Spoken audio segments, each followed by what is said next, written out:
before I get started, there's so many people that I need to thank. First and foremost, my family, my wife, Amy, my son, Sean, my brother, Chris is floating around. Oh, there you are, right there in front. Our oldest, CJ, is finishing their senior year at school, so can't be here tonight, but none of this is possible without the love and support of an incredible partner and family who give me the strength and the support to be able to lean in the many ways that you just heard. I couldn't do it without you, and thank you for having my back always. I love you. To all of our elected officials who are here tonight, in addition to the folks behind me, I see my colleague from Gaithersburg, Councilmember Rob Wu is here. I see former Delegate Kirill Resnick from District 39. I see candidate for Montgomery County Council at Large, Scott Goldberg. We have our sheriff, Max Wee, who's here. Is there anybody else that I missed? Oh, Barbara Ebel, who's running for Register of Wills. We have several members of the Democratic Central Committee here. Marco Rivera-Oven is here. And I think, Steve Solomon's here. You're over here. I didn't make it all the way around to Steve Solomon's running for at-large as well. Oh. I got Max. And Bob Wright, former Rockville City Council member, here as well. Thank you. Thank you. And of course, there's a number of elected officials with the General Assembly who expressed their regrets that they couldn't be here tonight. Obviously, they're in Annapolis. They have a very difficult session and appreciate their support, and we send them good thoughts as well. To my friends behind me, I will start with Councilmember Don Lukey. I am so excited for the chance to serve with you on the Montgomery County Council.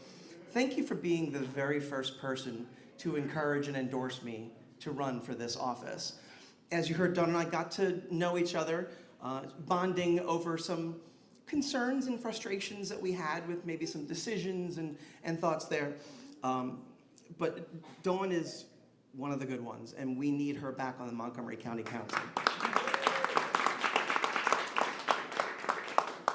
Mayor Judd Ashman. So I met Mayor Judd when he was still a council member, and we met for breakfast at Panera, which was Judd's office. He met at the Panera. It still is his office.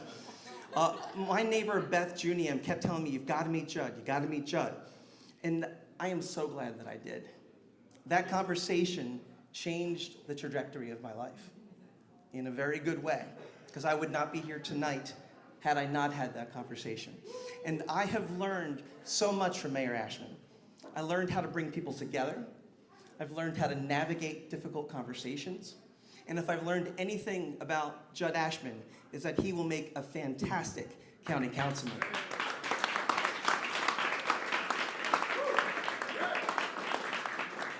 To my friends from Rockville, you all are the definition of grace under fire. Marissa Valeri was supposed to be here as well, but she unfortunately was not feeling well.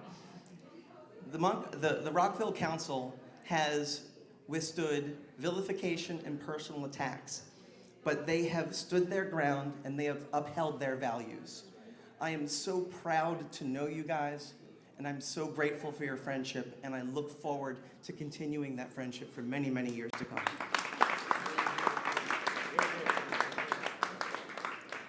Okay, let's see if I can get through this one.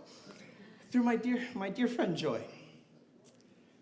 There are maybe, I can count on one hand really, the number of friendships from my television career that have really stuck. And Joy is at the top of that list. I could go years without speaking. I could move out of town, which I did. And I could pick up the phone and I would know that Joy would be at the other end. And what she did for us in the wake of the Discovery event is something I will never be able to repay. She gave us cover, she gave us strength, and she made sure that my family was protected. And that's what a true friend is. So thank you for being you.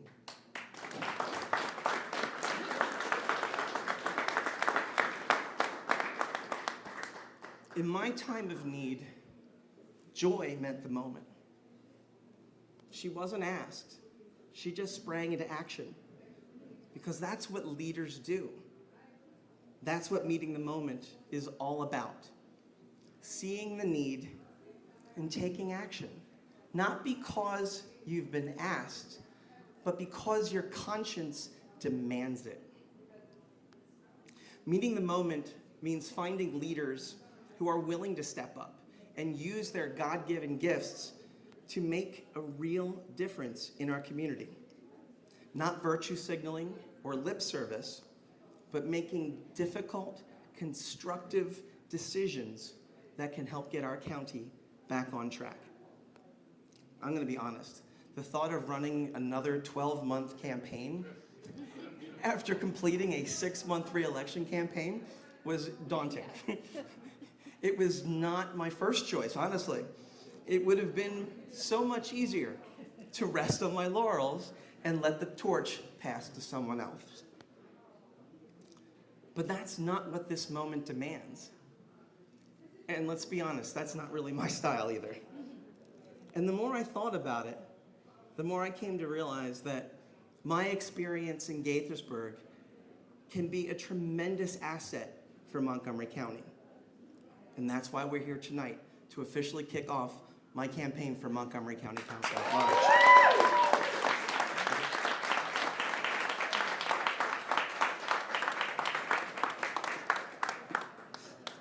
In Gaithersburg, we have done what we can to tackle challenges like affordability and job creation. In just the past 4 years, we've actually approved more than 3,500 new housing units, including the Lakeforest redevelopment. And we've attracted hundreds of new jobs, thanks to X-Energy and AstraZeneca. And we continue to see multifamily projects being proposed in Gaithersburg, because unlike at the county level, we rejected rent control. But at the same time, we've been investing in preserving affordable housing.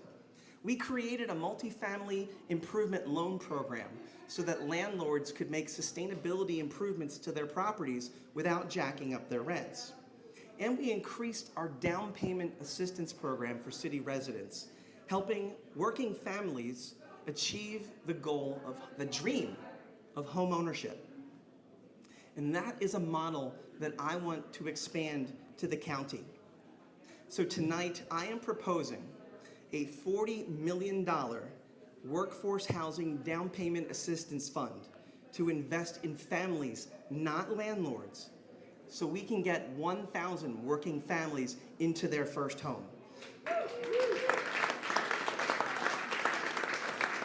Including teachers, first responders, and longtime renters, providing up to $40,000 in down payment assistance in the form of a zero payment, zero interest loan. And these loans are not paid back until you either refinance the mortgage or you sell the property. Many of these people, many of these families are already spending between $2,000 and $3,000 a month, sometimes more, on rent. So we know that they can make a monthly payment. But when you are living paycheck to paycheck, it is almost impossible to save the nearly $25,000 to $40,000 it takes to get to the closing table to buy that first home. Through this fund, working families who qualify can begin to build generational wealth, and we free up over 1,000 rental properties for other working families. And the best part, after about 9 years, this program begins to fund itself as the loans are repaid, allowing us to fund another 140 loans each year without touching the general fund. This program is already working in Gaithersburg. We have over $5 million in receivables so far from the program that we've done there. This is what making housing affordable looks like. This is meeting the moment.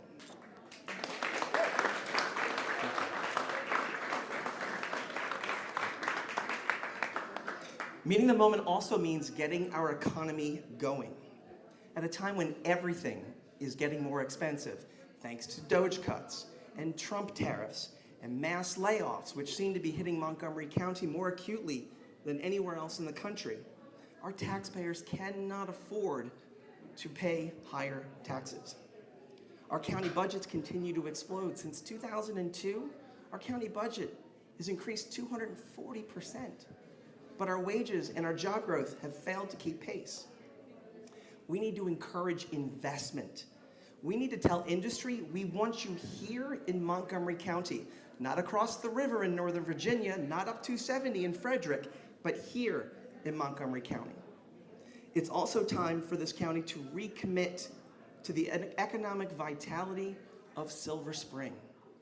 Silver Spring took a huge hit when Discovery left. I know, I had to close my business that was supporting Discovery. And then top it off, the Purple Line delays have decimated the local businesses there. We also have projects that have been laying fallow for years, like White Flint in North Bethesda, or the ComSat property in Clarksburg. We need to get creative to get these projects moving. Things like tax increment financing, or TIFs, which can help create districts that would fund the infrastructure improvements that are needed to make those projects successful and to attract new investment in our county. Too often, we ignore the infrastructure challenges. Quite frankly, they're hard and they're expensive. And unfortunately, the word road has become a four-letter word in many circles in Montgomery County. For example, the American Legion Bridge. That needs to be fixed yesterday, not tomorrow, not 5 years from now. And the county government needs to be an advocate and a partner, not an obstacle. One of the main reasons that we spend so much time in traffic is that the jobs are not where we live, or we can't afford to live where the jobs are. And unfortunately, too often, transit cannot connect those dots for us efficiently. We need to fix all of that. For too long, our entire model has been a hub and spokes with everything flowing into DC. We need employment nodes across Montgomery County, in Rockville and Gaithersburg and Clarksburg and Olney and Silver Spring and Burtonsville, so we can spend less time commuting and more time living our lives.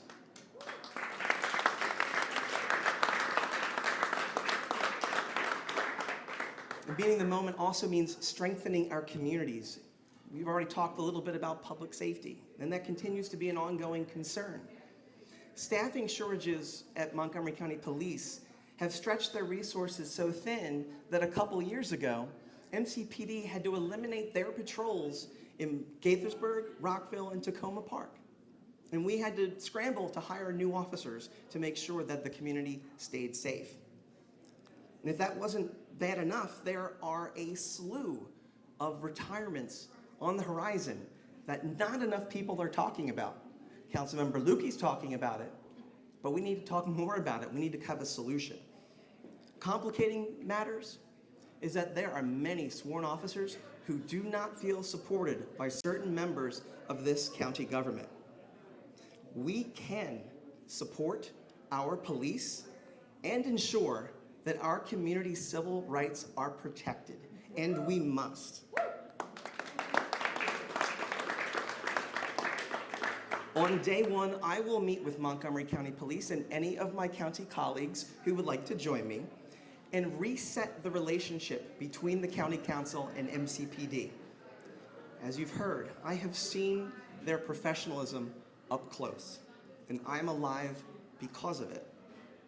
I'm committed to helping build a culture of service and support that uplifts our community and makes our sworn officers feel valued and appreciated, because they are. But in order to meet the moment, truly meet the moment, you must be in the moment. And the only way to be in the moment is to listen. And I hear you, Montgomery County. I hear how fed up you are with tax increases that do little to invest in growth. I hear how you want more support for our small business community and our entrepreneurs. And I hear you when you say, we should be doing better.